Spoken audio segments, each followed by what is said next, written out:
Bismillahirrahmanirrahim. Assalamualaikum. Bertemu lagi dengan sendiri atau diantarin. Semoga kita baik-baik saja dan semoga kita masuk surga. Amin. Sekarang masuk ke video. Mahrez. Tentu saja kemungkinan tidak asing di telinga kita terlebih bagi para orang-orang yang pernah mendengarnya.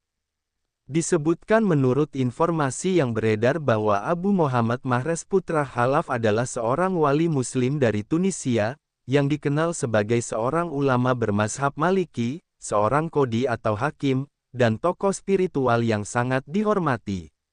Ia juga diakui sebagai wali pelindung kota Tunis. Salah satu kontribusi intelektualnya yang penting adalah pengusulan penulisan karya pendidikan akidah dan fikih kepada gurunya, yang kemudian melahirkan karya monumental berjudul Risalah Fiqhiyah. Kemudian menurut informasi yang beredar bahwa Abu Muhammad Mahrez adalah putra dari Khalaf, yang merupakan keturunan Arab dari jalur sahabat Nabi Muhammad yang pertama, yaitu Abu Bakar. Mahrez menjadi figur penting dalam perkembangan hukum Islam Maliki dan kehidupan keagamaan di Tunisia pada masanya. Ia adalah murid dari ulama besar putra Abi Zaid Al-Qayrawani, dan setelah menimba ilmu di Kairo dan Mesir, ia menjadi seorang guru besar dalam yurisprudensi Islam. Kemudian menurut informasi yang beredar bahwa Abu Muhammad Mahrez lahir pada tahun 951 Masehi dan wafat pada tahun 1022 Masehi. Ia meninggalkan kampung halamannya di usia 57 tahun, sekitar tahun 1008 Masehi, lalu menetap secara permanen di Tunis pada tahun 1014 Masehi. Kemudian menurut informasi yang beredar bahwa Abu Muhammad Mahrez lahir di Ariana, Tunisia. Ia menempuh pendidikan di Kairo dan Mesir yang saat itu berada di bawah kekuasaan dinasti Fatimiyah. Setelah kembali dari Mesir, ia sempat tinggal di Kartago untuk mengasingkan diri, sebelum akhirnya menetap di Tunis, tepatnya di kawasan Bab Sowika. Rumah tempat tinggalnya di Tunis kemudian diubah menjadi mausolem dan dikenal sebagai Masjid Mahrez. Kemudian menurut informasi yang beredar bahwa Mahrez dikenal sebagai sosok yang mencintai ilmu dan mendalami fikih Maliki secara mendalam. Keputusan untuk mengusulkan penulisan karya pendidikan kepada gurunya menunjukkan kepeduliannya terhadap pengajaran akidah dan fikih yang terstruktur. Pengasingannya ke Kartago dan kemudian kepindahannya ke Tunis juga mencerminkan perjalanan spiritualnya sebagai seorang sufi dan wali yang mendambakan kedekatan kepada Tuhan. Kemudian menurut informasi yang beredar bahwa Abu Muhammad Mahrez memulai perjalanannya dengan latar belakang keluarga yang religius dan memiliki garis keturunan terhormat. Ia menempuh pendidikan tinggi di pusat-pusat keilmuan Islam, seperti Kairo dan Mesir. Sekembalinya dari pendidikan, ia menjadi pengajar dan tokoh masyarakat. Ketekunannya dalam ilmu serta kehidupan zuhudnya menjadikan ia dihormati sebagai wali dan tokoh suci di kota Tunis. Warisan spiritual dan intelektualnya tetap dikenang melalui Masjid Mahrez dan kontribusinya terhadap literatur fikih Islam melalui dorongan atas penulisan risalah karya putra Abi Zaid. Abu Muhammad Mahrez putra Khalaf putra Zain, yang juga dikenal sebagai Mahrez bin Khalaf, merupakan seorang tokoh penting dalam sejarah spiritual dan keilmuan Islam di Afrika Utara, khususnya di wilayah Tunisia. Lahir pada tahun 951 Masehi di Ariana, sebuah kota yang terletak di utara Tunisia, Mahrez tumbuh dalam lingkungan keluarga Arab yang memiliki garis keturunan langsung dari sahabat Nabi Muhammad, yaitu Abu Bakar As-Siddiq. Asal-usul keluarganya yang mulia menjadi salah satu faktor yang menguatkan kedudukannya dalam masyarakat Muslim Tunisia pada masa itu. Sejak usia muda, Mahrez telah menunjukkan minat besar terhadap ilmu agama. Ia kemudian melanjutkan pendidikannya ke pusat-pusat intelektual terkemuka pada zamannya, yaitu Kairo dan Mesir.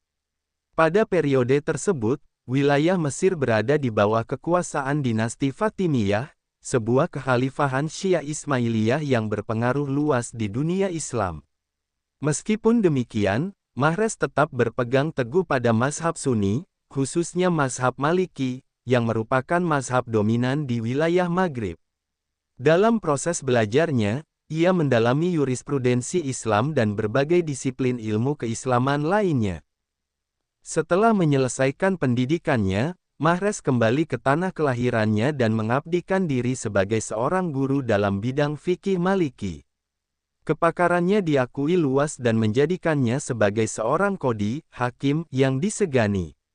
Namun pada usia 57 tahun, ia memilih untuk mengasingkan diri dari kehidupan sosial yang ramai dan meninggalkan Ariana. Ia kemudian menetap di Kartago, sebuah kota bersejarah yang memiliki nilai penting dalam peradaban Mediterania dan Islam. Pengasingan diri ini dapat dipahami sebagai bentuk penghayatan tasawuf yang mendalam, sebuah laku spiritual untuk mendekatkan diri kepada Tuhan dan menyucikan jiwa. Sekitar tahun 1014 Masehi, Mahrez memutuskan untuk menetap di kota Tunis, ibu kota Tunisia saat ini. Ia tinggal di kawasan Babsowika, yang pada waktu itu merupakan salah satu daerah penting di Tunis. Rumah tinggal Mahrez di daerah tersebut kelak dijadikan mausolem dan dihormati sebagai tempat ziarah. Situs itu kemudian berkembang menjadi Masjid Mahrez, yang menjadi salah satu masjid bersejarah dan simbol warisan spiritual Mahrez di kota Tunis. Peran Mahrez dalam perkembangan keilmuan Islam juga tercermin dari hubungannya dengan putra Abi Zaid Al-Qayrawani, seorang ulama besar mazhab Maliki yang hidup pada abad ke-10. Mahrez mengusulkan kepada gurunya agar menulis sebuah karya yang dapat dijadikan panduan dalam bidang akidah dan fikih. Usulan tersebut kemudian diwujudkan oleh putra Abi Zaid dalam bentuk kitab yang berjudul Risalah Fiqhiyah. Kitab ini menjadi salah satu karya klasik penting dalam mazhab Maliki yang masih dijadikan rujukan hingga masa kini. Pengaruh Mahrez tidak hanya terbatas pada ranah keilmuan dan spiritual. Ia juga dipandang sebagai wali pelindung kota Tunis, sebuah gelar kehormatan yang menunjukkan betapa besar penghormatan masyarakat terhadapnya. Gelar ini menandakan bahwa masyarakat percaya pada keberkahan dan perlindungan spiritual yang berasal dari pribadi Mahrez. Warisan spiritualnya tetap hidup dan dihormati dalam tradisi lokal Tunisia, khususnya dalam tarekat-tarekat sufi dan praktik keagamaan masyarakat sehari-hari. Dari sudut pandang sejarah sosial keagamaan, Mahrez adalah representasi dari sintesis antara ilmu fikih dan tasawuf, dua elemen utama dalam Islam klasik. Ia menjadi simbol ulama yang tidak hanya menguasai hukum Islam secara tekstual tetapi juga menghayati nilai-nilai spiritual secara mendalam. Dari sisi geopolitik, perjalanan Mahrez yang meliputi Ariana, Kartago, dan Tunis, serta pendidikannya di bawah dinasti Fatimiyah, mencerminkan dinamika intelektual dan keberagaman mazhab yang hidup berdampingan di dunia Islam saat itu. Dari sudut pandang urban dan budaya lokal, pengaruh Mahrez melampaui zamannya. Kehadiran Masjid Mahrez sebagai situs ibadah dan ziarah menjadikan kawasan Babsowika sebagai pusat kegiatan keagamaan dan spiritual di Tunis. Tradisi peringatan, ziarah, serta kajian keagamaan yang dilakukan di situs tersebut memperkuat identitas kota Tunis sebagai pusat peradaban Islam di Afrika Utara.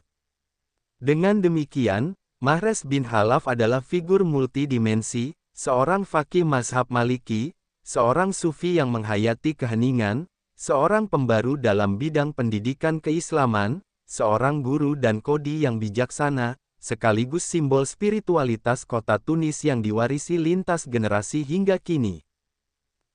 Sumber referensi Google Chrome dan ChatGPT.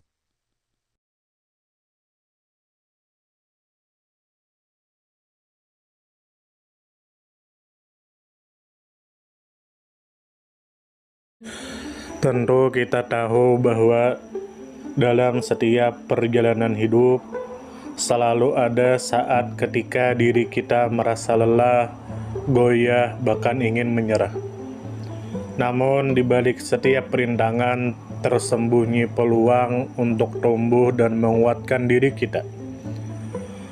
Hari ini adalah kesempatan baru, saat yang tepat untuk kembali menyusun niat, memperbaiki langkah, dan meyakini bahwa setiap tetes usaha tidak akan pernah sia-sia.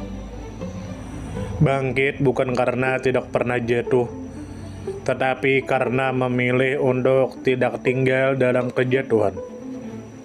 Teruslah melangkah meski perlahan, karena selangkah lebih dekat adalah lebih baik daripada diam dalam keraguan.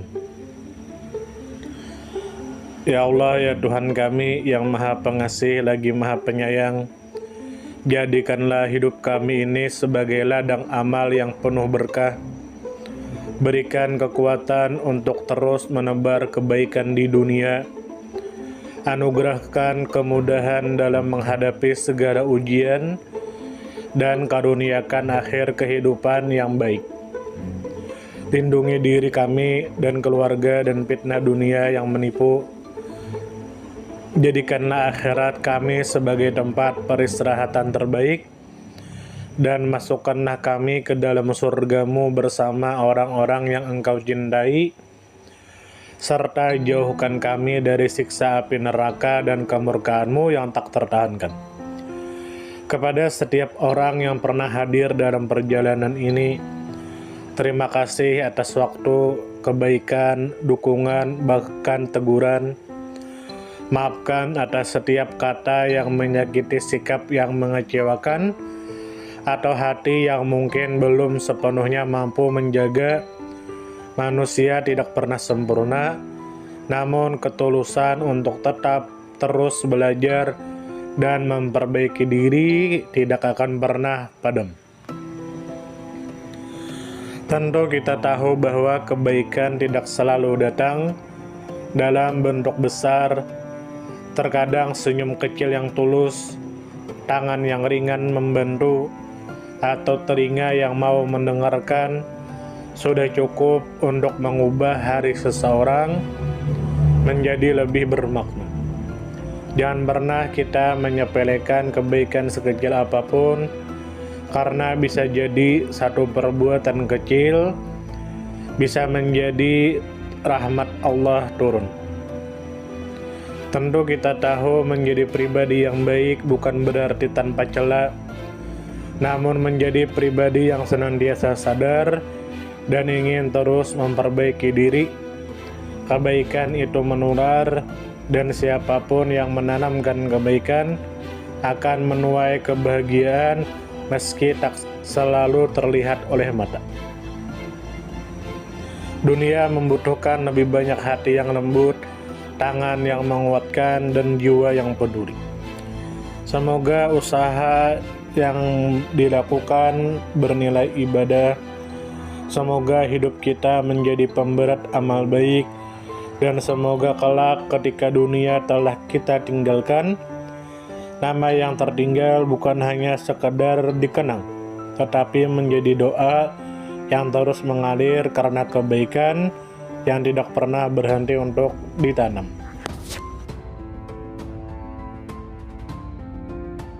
Terima kasih banyak. Mohon maaf jika ada salah.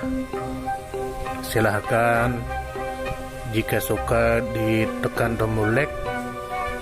Silahkan share, dan jika ingin memberikan saran dan komentar, silahkan komen.